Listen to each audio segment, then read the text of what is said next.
In 1967, Frank Manning's life suddenly seemed empty. At age 65, Manning was a retired union organizer, a bachelor of simple means, looking for something to do with his time. On a whim, Manning stopped in at a Golden Age club not far from his rooming house in Allston, Massachusetts. What he saw would change the direction of his life. What he found was people playing bingo and making ceramics, and that was certainly not Frank. And he felt that was sort of like kindergarten for older people, and he thought that was really ridiculous, and that older people had much more to offer and much more to give back to society than making ceramics in a little senior club. The idea of old people was to give them a little bus trip to the beach, to the movies or some other place, wherever they go. That wasn't what their needs were. There's a lot of people who need to go out and have some fun. For the most part, he recognized they needed income and housing and health services, the important things in life. Manning set into action. He gathered together a handful of people with the hope of forming a political action group for senior citizens. They decided to call it LCOA, the Legislative Council of Older Americans. And so the subject came of money, and we didn't have any money. So what we did was pass around a hat. We collected $50, and that was the launching of LCOA. Frank Manning's goal was to influence legislation, but to sway legislators, he needed a constituency.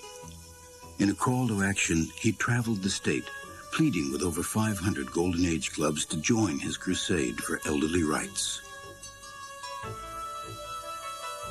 Manning's recruitment efforts were bearing fruit, and his political coalition of seniors was growing. But at the State House, Manning found a less receptive audience. People really didn't take him seriously. Nobody really believed him. Nobody paid a lot of attention. They may have given him a little lip service, but not really taken him very seriously or spent much time focusing on some of the issues that he was presenting. And that was very discouraging. But Frank Manning did not give up easily. Instead, he sounded the call for a massive rally to take place at the Suffolk Downs racetrack in East Boston. Through promises of an immense turnout of senior citizens from all over the state, Manning coaxed top politicians to attend the event. Senator Kennedy and Governor Sargent headed the list. Now Manning had to deliver on his promise. And I can remember he and Frank Oliver coming in and saying, "What do you think?" I said, "I don't know how you're going to do it." It says, "What are you going to do? We'll have it in the morning and they're going to stay around for the races." I had my qualms about it.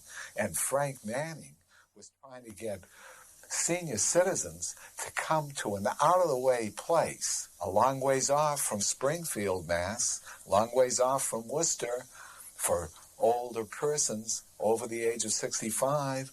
And he was going to have a meeting there, and he was asking some of the really important people in Massachusetts to come. It was a dangerous kind of undertaking for him because, hey, you have Suffolk Downs, and if it's empty, how awful.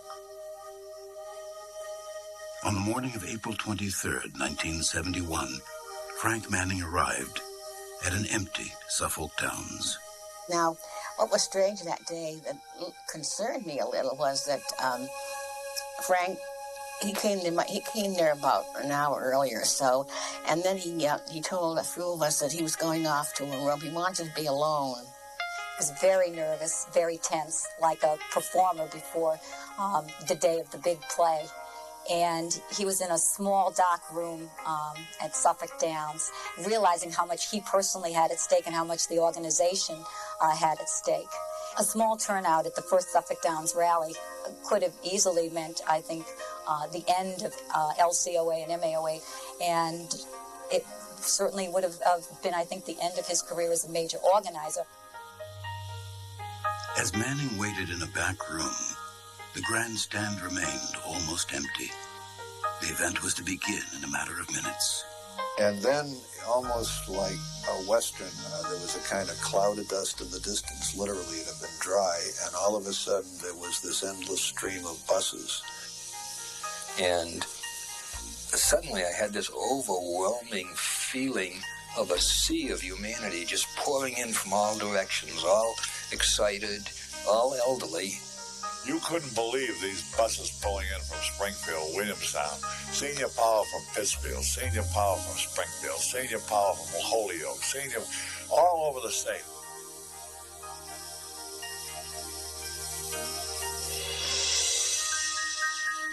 Some reports say 15,000 people were in attendance. Others say there were 30,000. But when Frank Manning emerged, one thing was clear. He had created the largest state rally of senior citizens in history.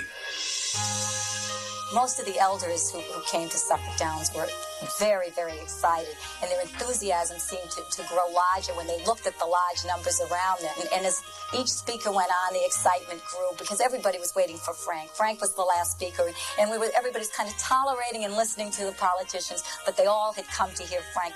And when Frank came on, there was just this thunderous roar of approval.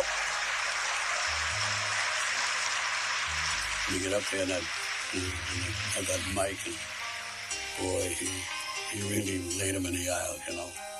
Great. I mean, it was, we were all charged up.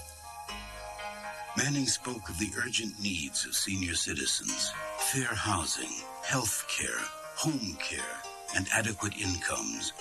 He told them that together they could make a change, and the audience responded. People were shaking their canes and their crutches in the air, and they were stamping. People in wheelchairs were banging their hands against the side. Tears were running down the eyes of almost everyone there. They had found a messiah. They had found a leader.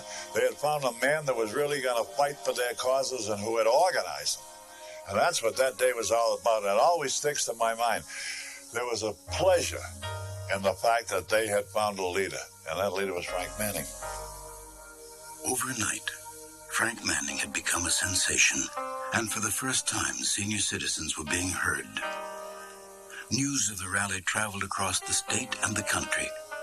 Manning had successfully transformed a previously invisible group into one of the most powerful lobbies in the state. Now he would turn his troops onto the State House in full force. Whether the issue was Social Security or supplemental income, home care or housing, Medicare or mandatory retirement, Manning and his senior citizens would be there.